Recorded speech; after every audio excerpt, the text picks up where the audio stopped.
Dan Nick Allen ni dia buat cabaran macam saya cakap tadi untuk mengatakan negeri tiada kuasa gubal.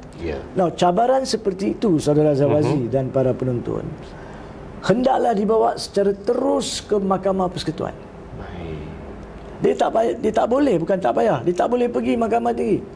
Mahkamah Tinggi cuma buat keputusan kalau satu undang-undang itu dikatakan bercanggah dengan perlembagaan, mana-mana peruntukan perlembagaan. Kita ambil contohlah. Macam cabaran sekolah vernacular. Kita mengatakan beberapa seksyen dalam Akta Pendidikan bercanggah dengan perkara 152 perlembagaan. So kita kena pergi Mahkamah Tinggi. Itu proses perundangannya di bawah perkara 4 lah.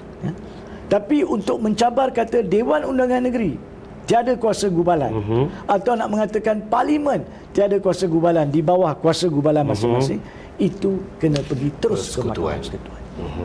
Sebab itu Nick Allen pergi ke Mahkamah Persekutuan. Sebab itu tidak ada kes di Mahkamah Tinggi. Kenapa terus Mahkamah Persekutuan?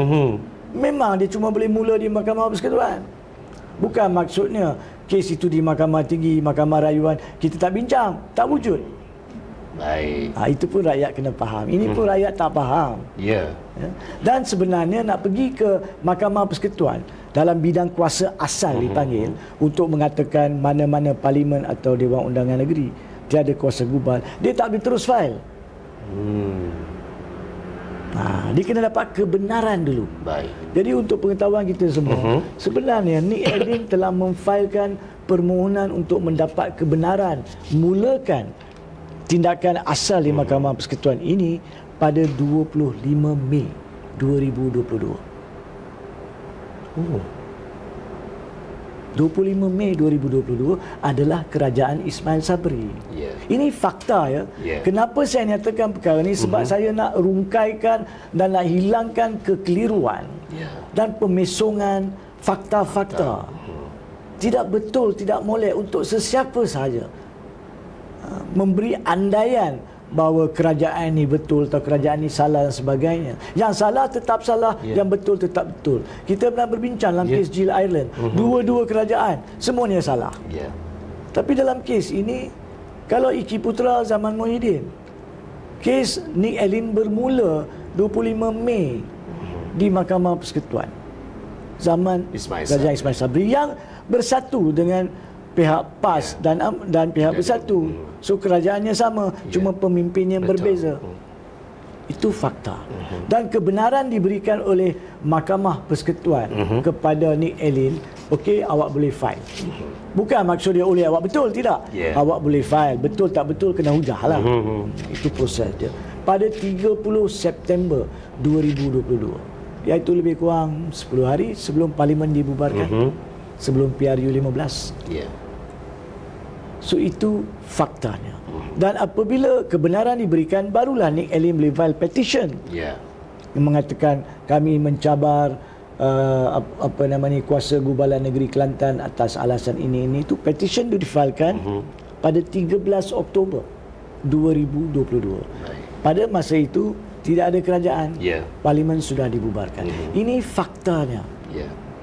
Bayangkan kalau cadangan yang diberikan oleh 3 persatuan Islam, persatuan peguam tersebut diikuti, diteliti dan dilakukan sesuatu daripada 19 Mac 2021 sebelum Parlimen dibubarkan, Nick Allen tak perlu cabar kot.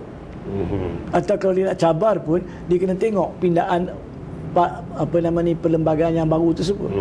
Tapi tidak dibuat pada masa itu. Nah, sekarang ini saya percaya pada 21 November 2023 yang lalu, baru saja lebih kurang seminggu lebih, saya percaya Perdana Menteri telah pun mengumumkan bahawa melalui satu kenyataan terdapat satu jawatan kuasa untuk meneliti dan memberi pandangan serta cadangan pindaan yang perlu untuk menentukan terdapat harmonisasi antara undang-undang ataupun kuasa gubalan negeri untuk menggubal undang-undang Islam, syariah dan kuasa gubalan Parlimen supaya kita kembali kepada keadaan sebelum Iki Putra. Baik. Sebab walaupun kes ini belum diberi keputusan, keputusan mungkin memihak kepada kita. Mungkin memihak kepada pihak yang mencabar, iaitu Nick Allen. Tapi walau apa sekalipun keputusan, kalau pihak Kerajaan Negeri Kelantan menang sekalipun, saya sebagai peguam mengatakan peruntukan perlembagaan tersebut wajib diteliti dan dipindah. Kita tak boleh biarkan macam tu saja. Sebab apa? Perlembagaan itu digubal pada tahun 1957. Dan penggubal-penggubal perlembagaan kita semua tahu adalah Suruhanjaya Reid. Yang tidak ada seorang pun daripada mereka adalah rakyat Malaysia yang beragama Islam ataupun yang beragama bukan Islam sekalipun. Semua datang daripada luar negara. Jadi fahaman mereka, konsep agama tu, Islam tu, mereka tak mendalami. Jadi ada perkataan-perkataan yang digunakan yang mereka menganggap dalam Islam boleh dibeza-bezakan. Agama, ritual boleh dibezakan, dan kehidupan biasa yang berpandukan kepada undang-undang biasa ataupun politik biasa, sistem tadbir urus boleh diasingkan. Itu pahaman subconscious di belakang minda mereka bila dia gubal. Tapi kita sebagai orang Islam, kita tahu dan kita sedar dalam Islam tidak ada elemen kehidupan daripada kita sebelum hidup sebenarnya sampai selepas mati tidak boleh diasingkan. Islam is the way of life and even death. Kan? Betul. Jadi pahaman ini tak wujud 1957. 66 tahun. Jadi bila mereka menggubal jadual untuk persekutuan, jadual untuk negeri, mereka tidak dapat lihat bahawa undang-undang syariah ni meliputi semua isu, bebas daripada isu nikah cerai saja, bebas daripada isu akidah saja, bebas daripada isu fiqh saja, bebas daripada isu moral saja, berbagai isu. So kalau kita biarkan perkara ini dalam keadaan seperti mana yang digubal 66 tahun dulu, maka kita orang Islam sekarang membiarkan agama Islam tu di bawah perlembagaan dipecah-pecahkan, digunting-guntingkan, dilerai-leraikan secara berlawanan dengan agama. Pada masa yang sama, kita menghormati perlembagaan. Kita faham perlembagaan mempunyai struktur urus tadbir negara yang khusus. Bukan kita nak minta satu struktur yang berbeza, tidak.